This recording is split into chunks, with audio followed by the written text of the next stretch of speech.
You want a darker? I was just gonna get you a darker marker. That's okay. Darker marker? A darker marker after you wrote that some. This will be what you call one-on-one, supportive of classroom. Most definitely.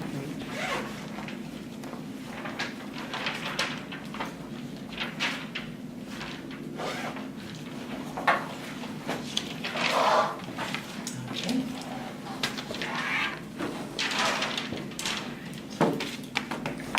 Okay, we're ready. Good evening. Welcome to EDUC 628. Today is Wednesday, February 20th. We have moved our class one day sooner, and I appreciate you accommodating that. Tonight, we're going to talk about our PowerPoint presentation. That's our next assignment, but we'll also have a great deal of time to really delve into some of your questions specifically that you might be having for your annotations. But with that said, here we are at this week's class. I want to jump to next week's class. And for those of you at home, the distance students, and for those of you that are here, let's talk about next Wednesday, February 28th. That is our next scheduled class. Thursday. Thank you. Sorry. Tor. No, thank you. Next, I'm living one day at a time as we have been here in the snow lately, just to see what the weather will be like each day. Next Thursday, February 28th, I had hoped that we would meet in Reno. Looking at the weather again, I don't think that's going to happen. So stay close to your SNC email and I'll keep you updated. But at this point, for us in Tahoe, I'm assuming we'll meet here again. It's a really important class. It's the proposal workshop, but yet Jim has been kind enough to film it again. So even though I said that Thursday, February 28th, we will be meeting in Reno as a whole group, the weather does not look like it's going to cooperate. What else is new? So we'll probably be here again in 206. Thursday, 2/28/206. But I will keep you posted in regards to that. And the proposal, as you know, is the culmination of all the research that you are doing. And that is the document that you will create, which we will discuss next week, and is not due until April. So let's jump back then to, you've completed your first two annotations. You are doing, now working on 3 and 4, but you are doing some revisions. So, questions, please. Questions are always for the good of the order, and a question that you may have, other students may also have. When you're having us put our tag at the top, the Thank total, you. Yes. you said to put it on both pages. Now, I've just put it as within the document to continue to keep the 1-inch margins, but aren't those usually in headers?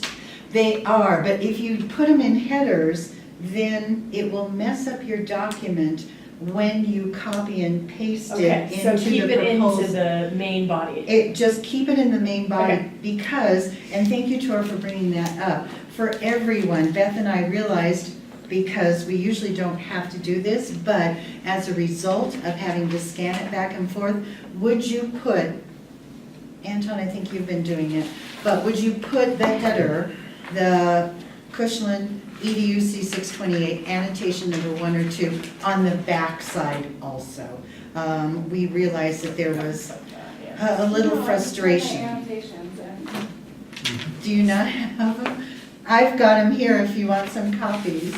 No, I just went to 3 and 4, and I brought them in here with me, and I'll show what I did with them. Oh, no. They were just out. They were just out. They're probably in the middle of somewhere. But we would really appreciate if you would put the header. Beth and I talked about that. It just came up. This, unfortunately, these first two annotations in this semester. And I realize that it says on page 13 how to identify, on page 13, I'm on page 13 of the syllabus, how to identify your annotation. It's not page 13. I am wrong. It is page 16. Yeah. Page 16. And I actually have already made a note to myself for next semester because of that. So please, front side and back side of your annotations, that would be really helpful. And then what you're going to do, getting back to your question, Tor, is when you create your proposal, the first 6 to 8 pages will be the proposal.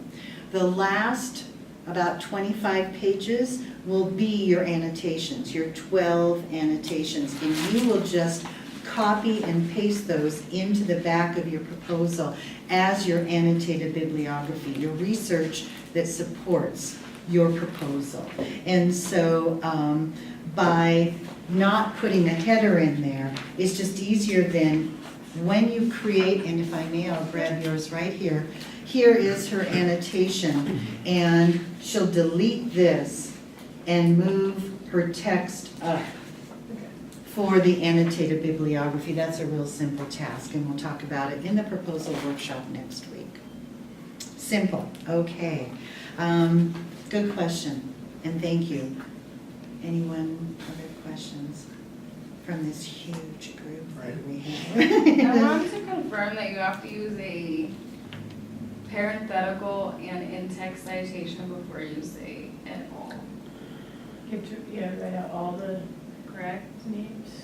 Yes, You have to okay, go got it, right. yes, exactly. Sorry, I was Before you- trying to find this, I don't know where they went. Whatever. Except for when you have like, more than 3, because there's no way that I would have been able to do Cause like my fourth annotation, there are 5 authors. 1, 2, 3, 4, 5, 6, 7. With 7, if you go to page 177, 8, right, Yeah. page 177, you can always use et al. For Yeah. those. And in the APA manual, you never use et al. Per page 177 for 2 authors, but you do for 3 to 5.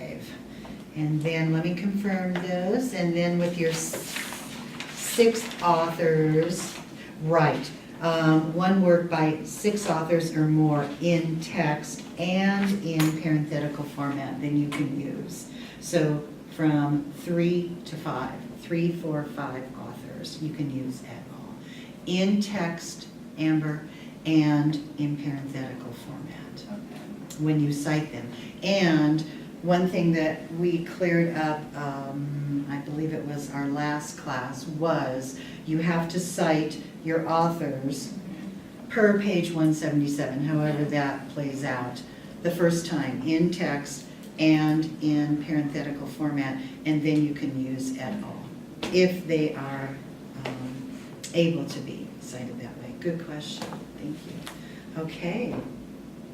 All right, then let's move on. Any other questions? Okay, we're going to make this quick. What I want to talk to you then about is, first of all, is the library and requesting your articles through Prim Library. And I spoke at length with Marcia. Her name is Marcia Tejeda, M-A-R-S-H-A, and she's really delightful and working really hard. She not only works for us in the graduate department, but also the undergraduate department in retrieving or requesting articles from the various databases that SNC subscribes to. So basically, she had a few tricks, which are very helpful. First of all, to definitely use Google Scholar if you need to look for something before you request it. But to screen your articles really, really well, to make certain that this is exactly what you want. Because you'll become frustrated and she will become frustrated with the request of so many articles because it'll take too much time for you. One of the things that many of the students are not doing is to include the month and year of the article journal when you make your request. What happens is then Marcia has to stop what she's doing, go to Google Scholar, find the journal, find the article, find what month and year it is, And that takes her even more Oh. time. I thought it was when you need it by. Like, It's month and year of the article. of the article journal, right. There's a when you need it by policy. Yeah. Yeah, there is Oh, also. was it? There's a form essentially that you're filling out. Yeah, It is, and I've and- done that, but I don't remember ever seeing when you have to put in Yeah, the. I just go through the boxes, I don't know if I've done it or not. Well, you probably have, Anton. She said not all students, Okay. but some, a few. And what they're not doing is, so we don't lay blame here, is you're not filling out the full student ID up at the top. Some people are also using, and for those of you in Reno and those of you that are distant students, you're using emails that are not SNC emails. You're using personal emails or your work emails or your school So emails, that's not allowed? and that is not allowed. It takes too much time. Okay. It does, and legally, it's against FERPA regulations, which is the Family and Educational Rights Act, and so we have to use our SNC emails. So fill out the full box, isn't it at the top of the student ID, I think? I just want to pull one up to see where we're missing it. Okay, great. And then she says, do not skip the status piece. That, I'm not sure what that It is. says like graduate, undergraduate, faculty, something. Because here's the deal, and I shouldn't be on film. If saying you're getting this. more rapid response if you're A grown graduate, up. a graduate. So I'm sorry, repeat that. We have to put in. Your Yeah. full student ID and request using your SNC Yeah, but Eagles then account. you said so I'm looking at like up Okay. here, it's all your information, it's like your name, your address, your whatever, the Yeah. date you want it, but then, like Well, this this is auto, made- automatically goes in, so what was the other piece? Oh, you it said? did. The She- volume and what? She said the month and year of your article journal. Like That that's does pop today's up. date, Yeah. it's not like, there's nowhere to put, Early childhood date. I just picked in a random article, but this is what you would fill out on But our that, end. okay, so it fills out for you Yeah, on you your just end. fill out your own information. Yeah. Okay, So as far as the month and the year of it being published or whatever, it automatically puts in, well, that's not today's maybe it date, didn't. Well, it did. See, there it is, March 1st.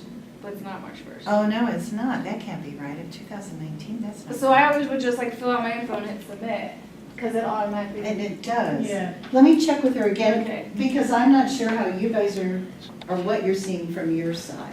I mean, That is if I an can save issue. this page, I can send it to you with a random article. Okay, and I'll send it to Marcia and get more clarification. But she said basically on her screen, when she requests it, it shows a list of about 15 different databases that she can request and some that are quicker. So she will pick the best, obviously, and usually it takes 2 to 4 days, that's what they say, for it to be sent after she requests it to her. And then, she then sends it out to you, of course, So but like it's, date needed, I'm just always putting the next day because you want it as soon as possible. yeah, exactly. Is that okay? And I'm that's not, like- fine. And she'll I get realize to- it might not happen, but. Right, exactly. Because it won't happen because it's gonna take, she said usually about 2 days bare minimum Okay. is for it to show up. Probably why I haven't gotten the articles yet. No, not yet. Personal. No, it's not you and it's not her. She worked on, well, Monday, which was a holiday. She also worked over the weekend. She can work from home, which we're very grateful for, so that she can keep up with all the requests because we have a large class. And Vegas also has a large class. I'm redoing Down it there. as my school email. Got it, good girl, thanks, okay, all righty. So, that was just some helpful, handy hints from her. And hopefully, she said she's caught up now, so that's a How good did you thing. somehow end up with my annotations? I know they made it in this room. Oh, I'm maybe- So weirded out that No. Did I didn't pick, They were like in my like spread out pile of like, I didn't see him when I walked oh, in. you have them. I picked him up. Sorry, I was just like, I'm losing my When I mind. picked up- no, Oh, no. Okay. And I maybe also, but I picked him up from, Because I just knew when I was grabbed my writing it, syllabus. I There had you some go. questions, like one of mine right now, sorry, I'm going backwards. No, that's was like good. 51%, and I was afraid to reword what the author was saying because I really thought it was gonna change the context. Okay, But I kept reusing the same phrase, so it was one repetitive, and then I was getting like a high score because of it. But like at that point, what do you do? you know what? 51% is obviously unacceptable. Yeah. So just send me a quick email or a text, and I'll go to turnitin.com and I'll look at it, because seriously. And I mean, there were some like ands and thus and like random stuff. And for but- some reason, those are Okay. coming up. And I can exclude some of that from my side, and I can give you a more accurate. Okay. Or even like PE, I was like, well. What can we do? Right, Okay. but words like social emotional learning. I mean, Yeah, of course. Some of those words, they just pop up because they're so familiar.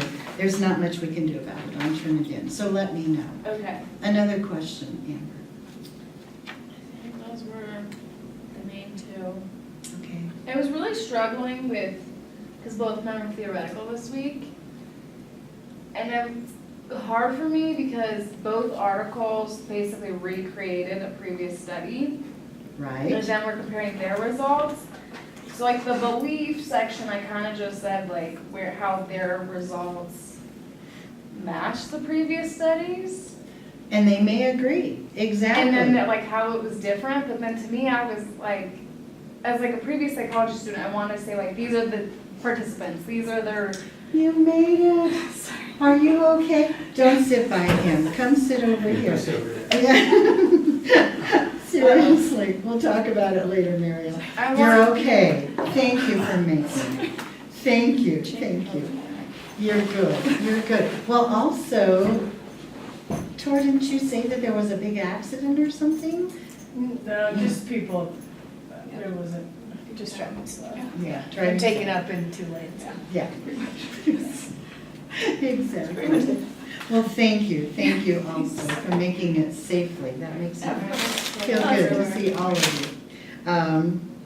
And Mariel, you'll be able to watch the beginning, Okay. a few things that we've covered. I can talk to you after class, but also we're going to talk about your next assignment, which is the PowerPoint. But right now, what we're doing, while you take a breath and get settled for a moment, we're talking about any questions that you may have on your annotations, because usually most of the questions are for the good of the order anyway. So if you have any. Amber, you know what? Let me, after class, let's look at your Turnitin score on Okay. those. That would be easier. We can address it Okay. immediately. It'll take about 2 minutes. We But- can do that. Based off the. We're going back to, right, your concluding statement, and I want to talk about that. Right, theoretical. Yeah, this sheet, whatever you call it, the empirical versus theoretical. Right, It doesn't seem natural to me in the theoretical paragraph to just talk about their points, but not like who was in their study. Because to me, as far as like validity goes, if I have 4 participants in the like reconducted version, but 1,000 in the first one, like that should be stated. and you may have to, but Because so far I haven't had that, but I want to share more about it because I'm so straight empirical and we don't. And that's where it could get really confusing, because theoretical is basically, simply stated, somebody looking at someone else's empirical research, Yes. data that they've already done. Yes. It's already taken place, everything fits in that descriptor. But the theoretical authors then are secondary, and they're looking at the empirical research and they're saying, I don't think so, or I do agree. Yeah. Either yes or no, Okay. in agreement, and they are going to theorize that, yes, I agree with so-and-so's empirical research. So you want to put that about in your second paragraph. And then is it okay that in there on one of them, like I said, the name of the previous article? Yes, and there's this page, it's secondary sources, it's 190, let me think. No, The use of secondary sources is called as cited in. So Okay. we would say,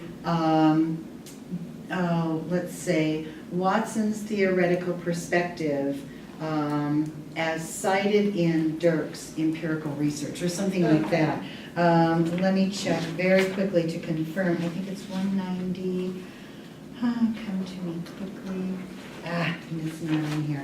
Let me think about it. But it tells you how to cite a secondary source. And you can also go to apastyle.org, and that Okay. will tell you as cited in, and you put it in citation, parenthetical order, Okay. normally, just like you normally would in citing. So let's talk about that third paragraph very quickly. Your third paragraph is, be cautious that you're not putting the researcher's conclusions into that third paragraph. That third paragraph is where you, as the student, have to think about the research that you have read. And I want you to look at what they said in the second paragraph.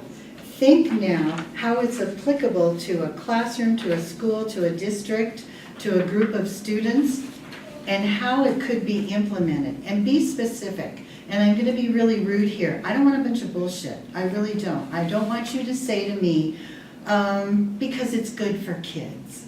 I know that it's good for kids. Don't BS me, sincerely.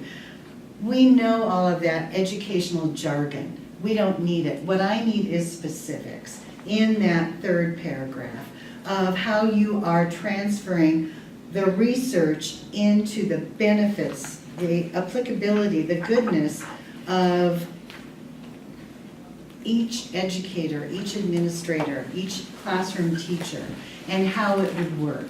So if they say that working in small groups is beneficial for literacy instruction, then you turn that into a statement about how working in small group, peer reviews, one-on-one with students in a literacy small reading group, pointing out text-to-text conclusions, or something that is specific to your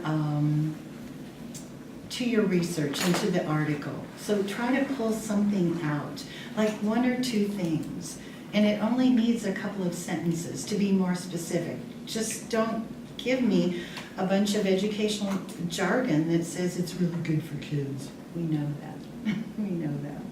All righty. You did a great job, Anton, in one of your articles. It was in the concluding statement, but you were not the concluding, it was a concluding statement of the second paragraph where you were more specific about how teachers view school resource Oh, yeah. officers. And that was very helpful in that. It concluded the second paragraph, but then it gave you the ability to expand upon that in your third paragraph. So thank you. Well done. So that third paragraph is not the place where you're going to take the researcher's conclusions. The last sentence or two of the second paragraph is going to be where you're going to note what the researchers determined, what they concluded in that second paragraph. That concludes all the data that was analyzed in that second paragraph and stated in your annotation. And then you go to your third paragraph, and that's your wording. Again, be careful that it's not opinion. Again, that's so hard not to put our opinions in there, because we all know what's best for kids at this point, hopefully so. Okay, let's see. I have a question. Yes, I have here we go. actually, I don't know if you've gone over this one. My first question is, how many things in like a series, like a list, do you, before you start using A, B, C, D? Is it like 3? Yes, and you know what? It's fine with Beth and I if you use commas, but when we submit your annotations, your proposal to the professional editors, they like to see. It's how research writes were as following, or follows, or were the following, then A, B, C. So sometimes it's a little clearer and it separates it and gives it more of its own emphasis Okay. if you use A, B, C. And I've even had some use, gosh, all the way up to H and I for lists like that. But do try to use that more often. Okay. Yes, because that's what comes back from the professional editors is include ABC.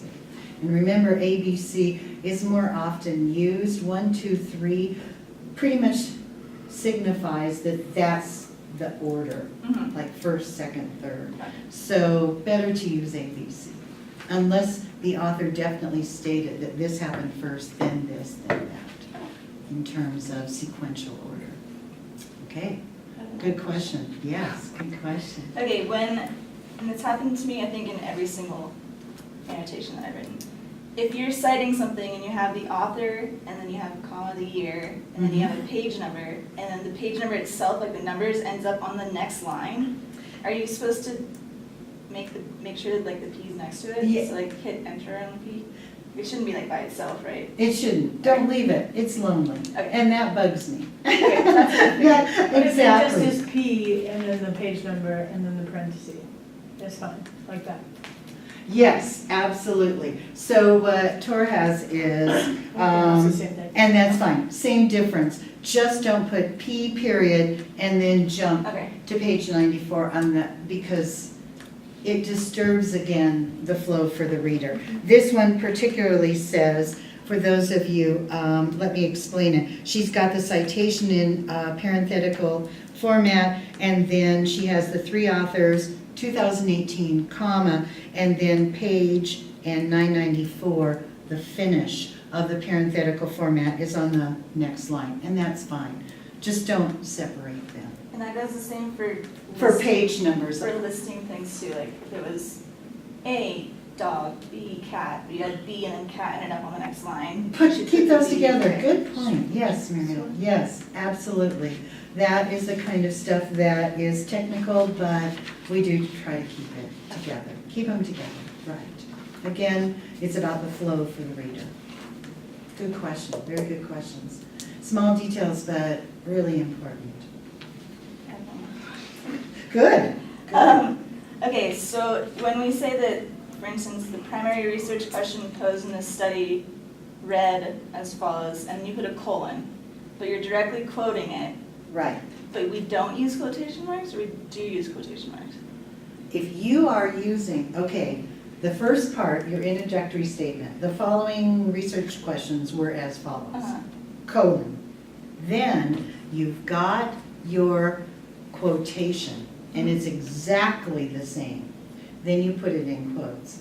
If you paraphrase it, then you don't put it in And quotes. is the first word capitalized in either? If it's, yes, usually the first one is capitalized. Okay, Yeah, because it looks awkward, and according to APA, the first word after a colon is capitalized. It begins with a capital letter. but there's no question mark. No question mark, Okay, because it's really a statement. okay, The research question was as follows. And don't forget, verbs are past tense. So many of you made that mistake. And in the initials, in the citation, the citation at the top of your annotation, initials have a space between them. I mean, our first and middle names don't run together. So that's how I kind of think of it. Always do that. Okay? I have one more. Good question. Good. No, Mariel, these are really good questions. In the very, very beginning citation, if the author has a hyphenated first name, Ah, yes. I was super confused. I got it, apparently I did it correctly, but I'm just, you do the dash before the It's period? really, okay, wait a minute, it's right here. All righty. Go to page 184, write this down. Page 184 in the APA manual, it talks about a hyphenated first name like Jean-Pierre. This one is Jean-Baptiste.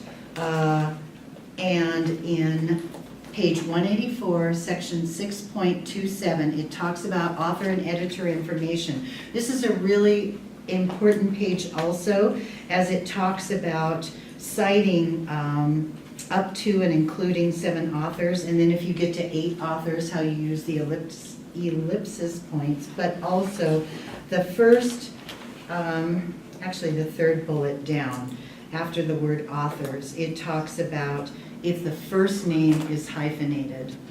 And we had one last semester, oh my gosh, it was a class challenge, but we had it figured out in that it was an article from China. And so all the authors were, 3 of the authors had the same last name, and then their first names, it was like Win, and then Chung Li and Chung, I don't remember exactly how it was, but it was challenging. And we got it figured out with the help of apastyle.org. But this page, that third bullet down, will help you with hyphenating first names. And there isn't a space in between them? No, there is not. Okay. There is not. But you put a period after each initial, Uh-huh. which looks awkward, in my opinion. But in this case, we're following But it's like APA. A period hyphen B period. Right, exactly. I have a question. Mm-hmm. When you're saying like, you know, you're identifying the subjects in the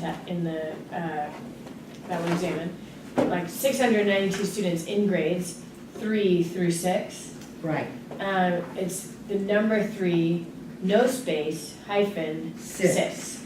and Because grades. This Is it long? is spaced in between these two. Oh, you know what?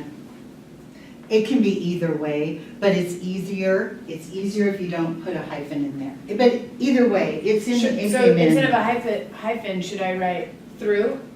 No, that's fine. No, that's perfect. But But grades grades needs to capitalize. capitalized, correct. Thank you. Let me correct that. Let me refer back to that. Is that on the cheat sheet? Yeah. Yes, I will check back. It really I just didn't doesn't. know if it was because you had just left it by itself, like in a list, that it capitalized automatically, or if that's what you really want to have It's, capitalized. you know what, on page 111 of the APA manual, oh, it doesn't state it. I thought that it did. Let me go back to page 71 also.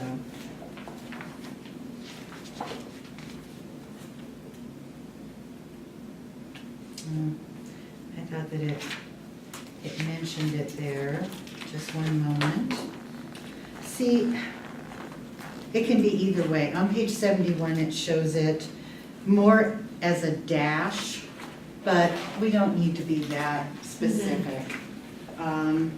Whatever is comfortable for you. Okay, page It will- 71. Yes, page 71, there is some text that is in quotation marks, and it kind of shows it more as a long dash.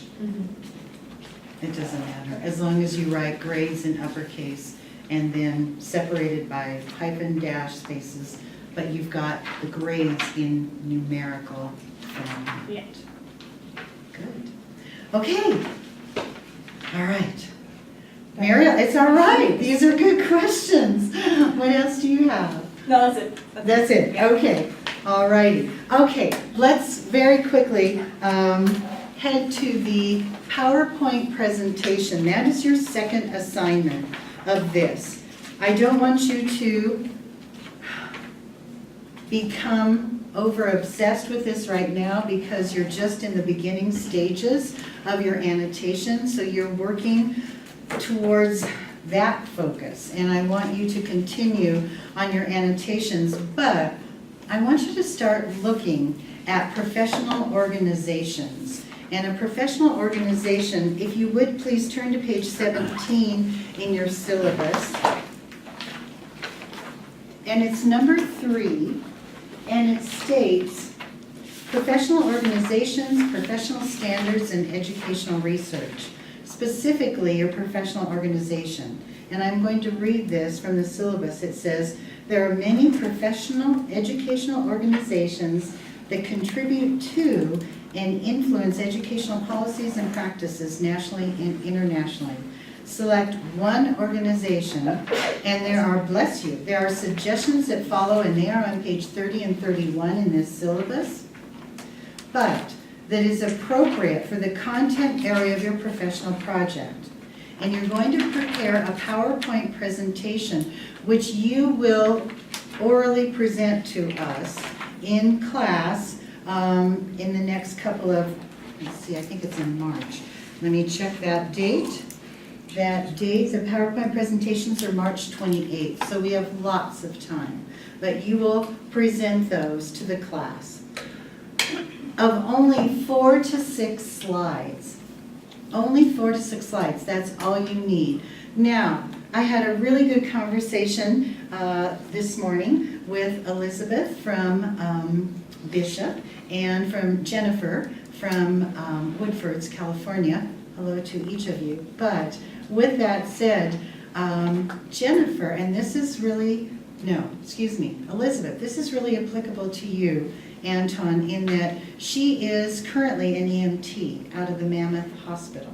And so she's kind of looking at the medical side and the school side, whether she'll be teaching or not. So her professional organization may be a little bit different, as might yours and Jennifer, who's doing GIS mapping skills in the area of Right. social studies science. Anyway, and so she found an organization that's not a teacher organization, but it is a professional organization of Nevada GIS professionals who she has met with previously and gone to conferences, etc. So don't be afraid to send me something that may not be specifically a professional organization in terms of just for educators. Right. For you, it might be a little bit different. Well, I mean, there's dozens. Dozens of police officer organizations. Well, there's School Resource Officer Association Oh, that are have they? conferences in really cool places, so. Easy. Oh, good. And here I thought that might be a struggle. No, or police will always have an organization where they can have a conference where there will be alcohol. Oh, God. So Okay. that's every little minuscule tiny job will have an organization. Got it. And lots of good food and beverages. It will always be in a place like the California Narcotics Officers Association is always in Las Vegas. That makes no sense, but Yeah. that's where it is. Oh, my God. Well, it does. Every Well, So they okay. can just track it, it's just. Okay, we will Yeah. typecast or profile. Well, we should. We should, okay. They're easily profiled. Easily profiled. Well, truly, what you guys do, you deserve that. Right. Most definitely. But seriously, in looking at your professional organizations, it's easy to find.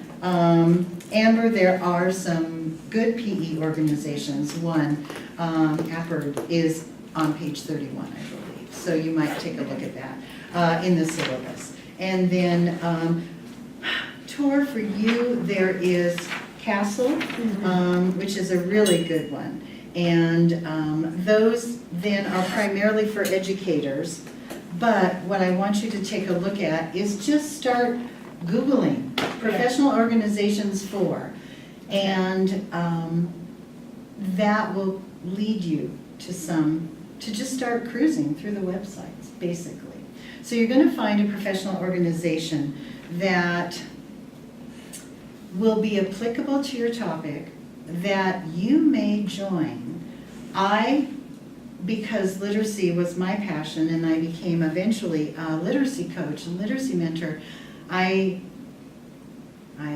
joined many, but the most that I enjoyed, the most specific one that I enjoyed was the International Literacy Association. It used to be the International Reading Association years ago, but reading was my passion, still is my passion. So therefore, I joined that organization. It allowed me to get into many conferences for free, They didn't always have great food, but, you know, you do what you can. And so it was about the networking that you could do and lessons that they provided and the organization that gave you benefits and perks and et cetera, et cetera.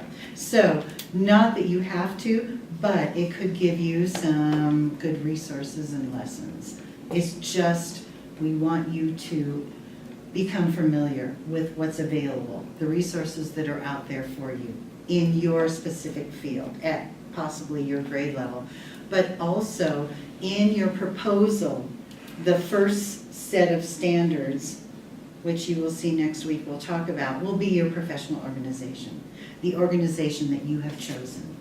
And that's what you'll be putting into your proposal, but it will begin with a slide presentation. So here are some samples. I sent them to you this afternoon, but I want you to take a look at the requirements. Very quickly, again, I'm on page 17 of the syllabus, and it said the content of the PowerPoint assignment, information on the purpose and services of the professional organization.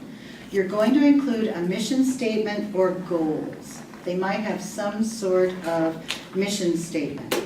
Then, bullet 2 is the relationship of the organization to educational research, the type of publications that they have, the level of publications. In other words, how do they disseminate information about their organization and their research? The professional standards are teaching recommendations applicable to your project.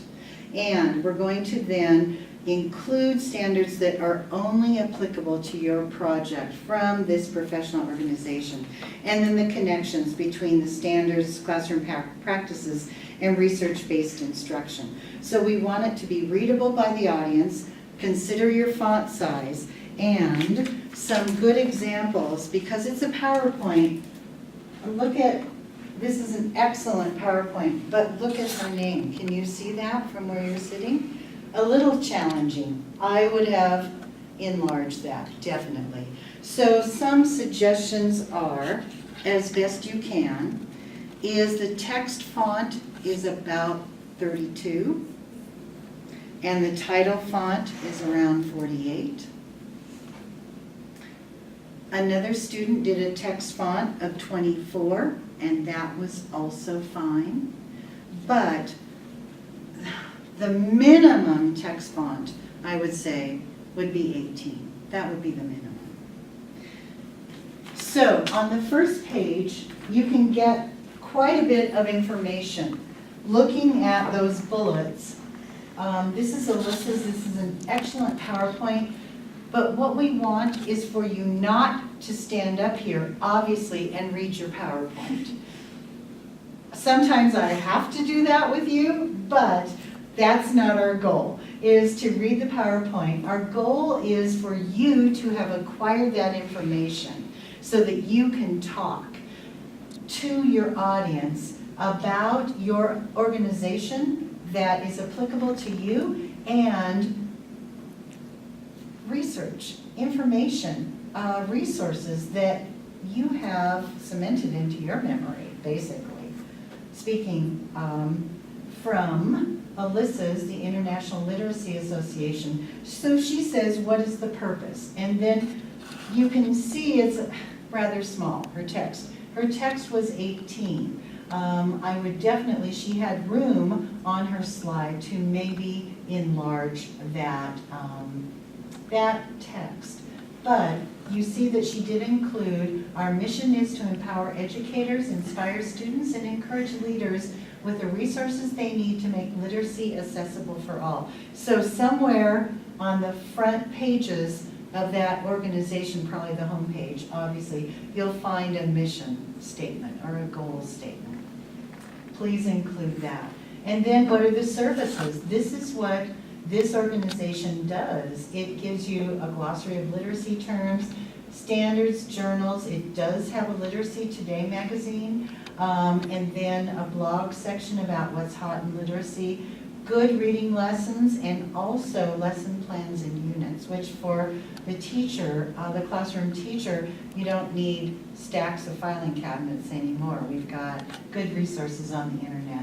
She also listed the membership types, and this is something that we want to see is what does it cost you to join the professional organization? And I will tell you, if you join now as a student, it's so much less expensive as a student rather than joining as an educator when you are working full-time. But because you're still students, something to think about.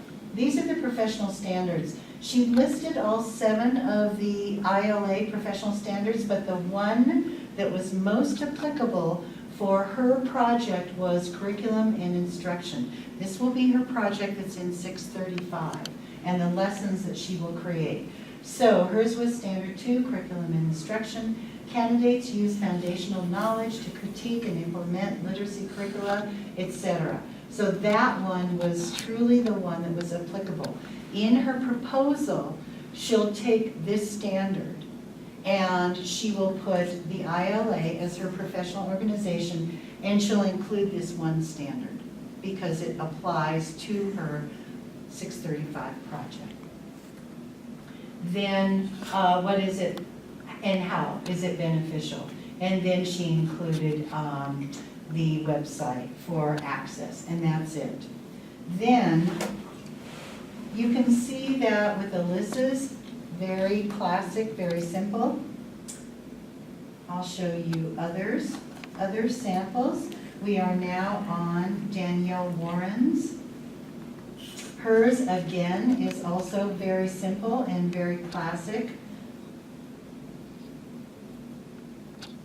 Here's her beginning information. Here is her mission statement.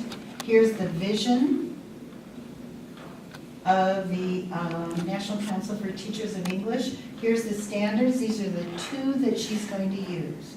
And on her proposal, she'll include these 2, Standard 5 and Standard 12. Here is the relationship, how does it benefit teachers and what's available, membership, how much it costs.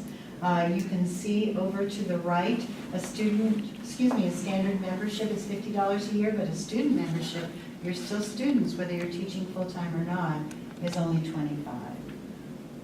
And then the benefits for the educators. So again, another very classically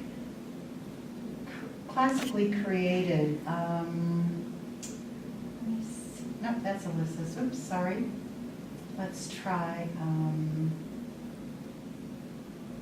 this is Tom's, this was a art from the National Art Education Association. Mission, vision, core values, standards. These are the two anchor standards that were applicable to his project.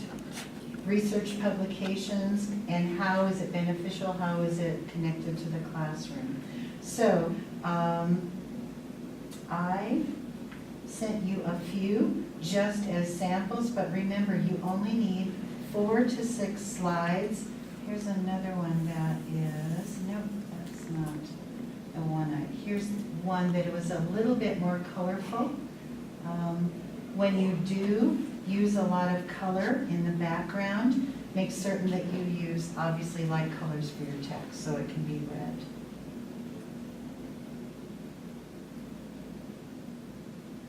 And you can be as creative.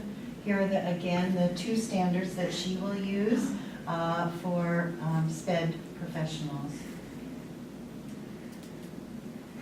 And that's it for her. Your organization is for your benefit, your knowledge, and we want you to then be aware of what's out there for you, the resources, professional organizations in our educational field. So, any questions? A very quick overview. Any questions? Everyone's thinking about their drive home, so we'll wrap this up. But I have something fun for you. You're going to take a test. And you can work together if you like. And this is a pre-assessment set of questions, that, just for fun, to follow your annotation writing, because now you're all pros at writing annotations, pretty much. So let's take 5 minutes. Jimmy can turn off the camera while we, sorry, okay. All righty, let's correct our pre-assessment questionnaire. You all did a great job. Thank you for collaborating and working together. I always say together we're better. So, number 1, which did you feel was the correct way to punctuate a sentence with a list following a colon? C. Why C? Because Tor said so. Tor says Well, no, the commas, you gotta have a comma before the and. exactly. It has the comma And before. you have it. to have the following. I didn't Right. realize you had to have the following, so I'm glad you pointed that out. You do. 'Cause I was missing it And and you you make were a like, list, an explicit And list. that's what gives you, Amber, might not is say that that. statement. So you don't have to use a question. The following, how does this say? The students needed the following. Or the students used textbooks. Or my were original you, sentence that I wrote in my annotation, the author has a crazy last name. So whatever at all 2015 reviewed research related to colon A, and so I didn't really, so I just added the following. the following, After exactly. first Or the questions were as follows. Yeah. Something like that, exactly. That's, So I just pointed that out. I didn't. Well, it's funny, it's like, when you see it, you know, but when you're writing, I would know, I feel like I we're probably writing- haven't put it in mind, you know? because know. you're trying to think about, you've got so much, you've got pages of research that you're trying to condense into 3 paragraphs or into a page and a half. And that's challenging in summarizing it. So the answer is correct, is C. The students needed the following, colon, and why didn't we start erasers with a capital letter, capital E? Why didn't we do that? it's just a list. It's just a list, exactly. Good thinking, Muriel. It's not a sentence. If it was a sentence, then you start a sentence with a capital letter following a colon. So it's a list. Then it says erasers, pencils, and books. Is it proper to use that comma between erasers, then B, pencils, comma, and C, books? Is that appropriate? Yeah, because Yes. it's more than 2. Exactly. What if, I lost my marker, let me grab it. What if, for example, it looked like this? The students needed the following: erasers, books, crayons, pencils, and leveled readers. It's wrong, because you have to have a letter for each of the things in the list. Okay, but let's say, for example, you're right, we could do that, but this is how the author wrote it. They put these 3 together, for example. Let's say that there is commas. Put a semicolon at the end. Then what goes? Yes. My example was just to use a semicolon because in here, there's commas. But you're absolutely right. So this should be a semicolon as such. But because it's just a list, we would definitely do it this way. Now, if we didn't put a comma in there, this is very confusing, but then we just have commas. This would be B, comma C. This would be D, but we need a comma. And this would be E. I can make that an E really quickly, So like we need that. a comma after pencils, right? Yep, thank you. Thank you. Good, you guys, you're getting it. Very good, very good. Okay, let's take a look at number 2. Select the correct in-text citation for a direct quote. A. You're absolutely right. A is correct. According to Johnson and Jones, 2016, so this is in-text citation. Therefore, we used the word and not an ampersand and you always put the year in there. The students found Facebook to be more helpful than Instagram when looking for past classmates. Perfectly written in that the quotes, that's exactly how it was taken from the research, that sentence, in quotation marks, and because it is a quote, it is page 27. How come B wasn't correct? Take a look at B of number 2. They have the ampersand. The ampersand, exactly. Ooh, how come C? This is a good one that you'll run into eventually. How come not C? It's parenthetical and it has a and instead of a. Ampersand. Very good. The parenthetical citation uses and not an ampersand, but this is called a dropped quote. Number C, a dropped quote in that it starts out just as a quote. There's no beginning introductory statement like there was in number 2. According to Johnson and Jones, and then it goes on. This is really important, and you'll find yourself writing this way in your research and in your proposal, and maybe even in 635, is just to start the sentence with a quote. Do not start a sentence with a quote. That's called a dropped quote. Okay? What about D? Don't do that. Don't do it. Okay. Don't do it. Give me an introductory statement. Exactly. And here's what you can do. Instead of look at C, it says Johnson and Jones, you could turn that around and say, according to Johnson and Jones, 2016, and then start your quote, and then at the end of the sentence, just put page 27.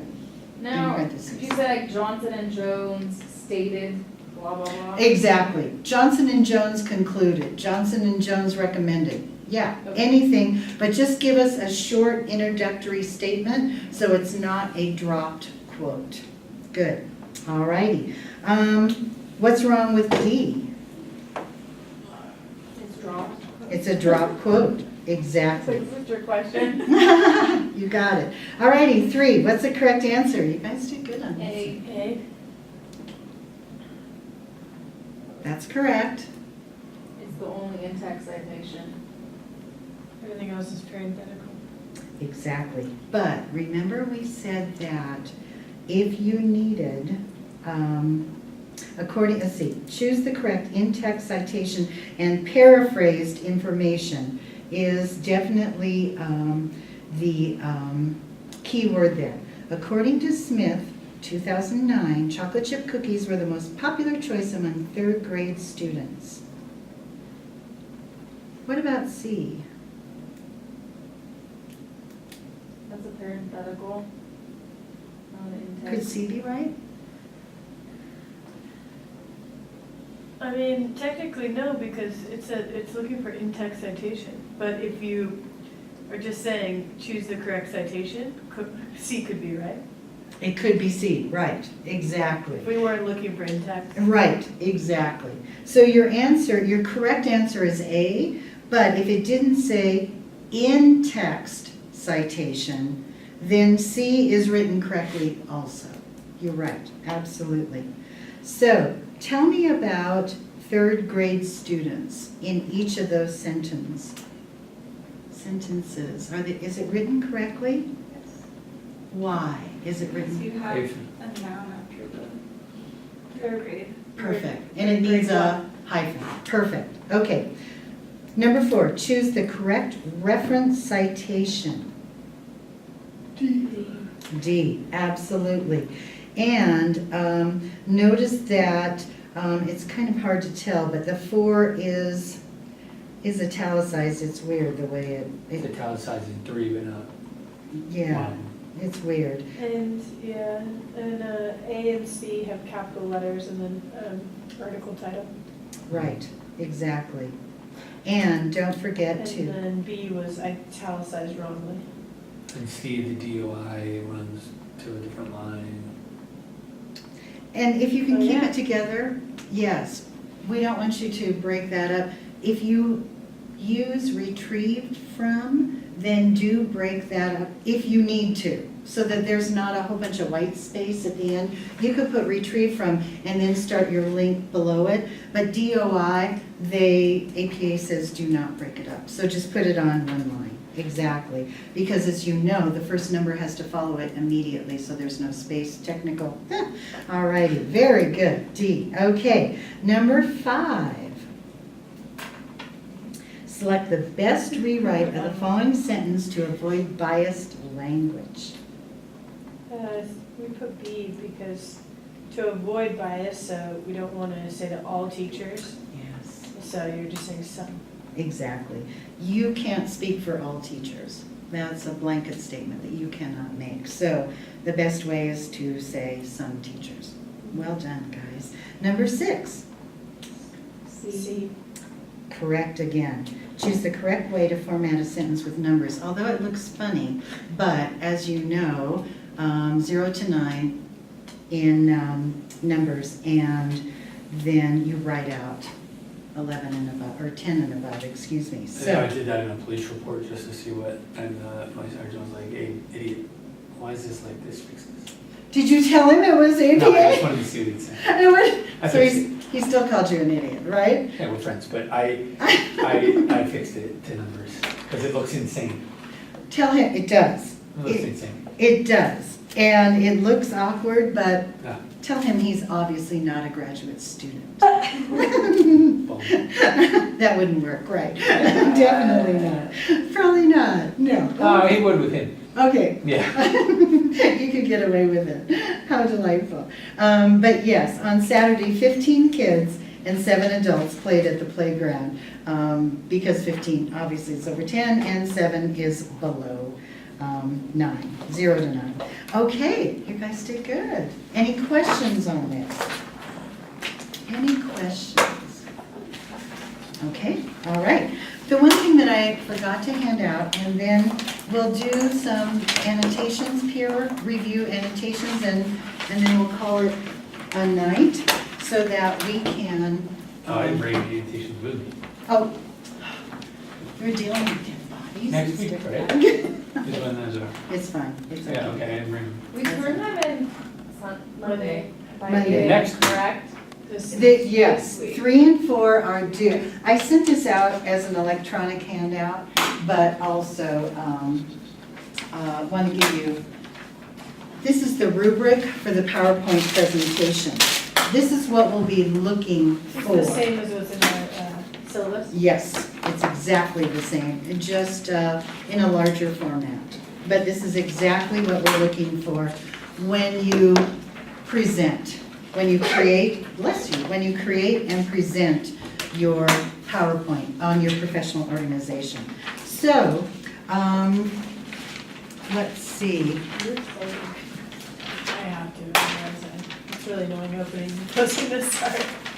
So loud. I agree. Which Okay. means everything's in a name. So what is due then is on Monday, which is the 25th at 8 a.m. I need 3 and 4. 3 and 4. And if you have time and you have your annotations, please complete a peer review of 3, just 1, maybe 3, and I can facilitate and answer any questions that some of you might have. And in fact, Amber, we can take a look at your, that turned it in for number 3, was it, Amber, or 4? Which I have to annotation? look. Okay, But I excellent. also wanted to go over this because I wasn't able to read a lot of it, so I haven't even. Okay, yes, Okay. exactly, and I brought my copies so Okay. that you can. Do you mind if I just look at it and compare it? No, Okay. absolutely, that's why I brought them Okay. tonight, so that, because I know it was. I know I feel bad that I'm gonna turn it back in, but I was like, I can't read it yet. No, and Anton said that he was muddling through it, so I really appreciate it. It's, I It brought was a it, challenge. have you seen it printed out? What does it look like? It looks, Here, I can slide it. do you have it? Okay. Oh, Yeah. Yeah, it's unreadable. Oh, it is, oh my gosh. And I was still looking at the computer next to the printing and Right, some of it. I zoomed way in. and Yeah, you could- Anton said he was using 2 screens. I'm so sorry, guys, but at least we got them done. That was finally, seriously, I think it was Thursday, Beth and I just said, Uncle, let's just scan them, we're not gonna get down there. That's when everything was closed on, Yeah. in Tahoe, everything, Not exactly. 50. Not 50? Oh, no. It was opening and closing all day. It was, exactly. It was opening and closing, exactly. Okay, let's do some peer reviews, let's answer some questions, and I will probably 99.9% see you next Thursday on the 28th here. We talked about that, Mariel. Oh. We were going to do it in Reno, but the weather is not looking cooperative again, and so I go by my weather forecaster, my husband Jim, who woke up this morning, he goes, next Thursday's not looking good. I went, It's "Oh, like the no." next week and a half is stormy. I know, How many snow days are we gonna get? I know. We're already in school until like June 26th now. I think Oh it is. my Oh, God. we're a week later, we start a week later. Yes. Actually, I should say, we got approved by the state for our district. Oh my gosh, that's always a Anyways, challenge. It was annotation All 4. right. Goodbye to our distance and our Reno students, and we'll catch you next week. Any questions or concerns, email, phone, or text? Bye.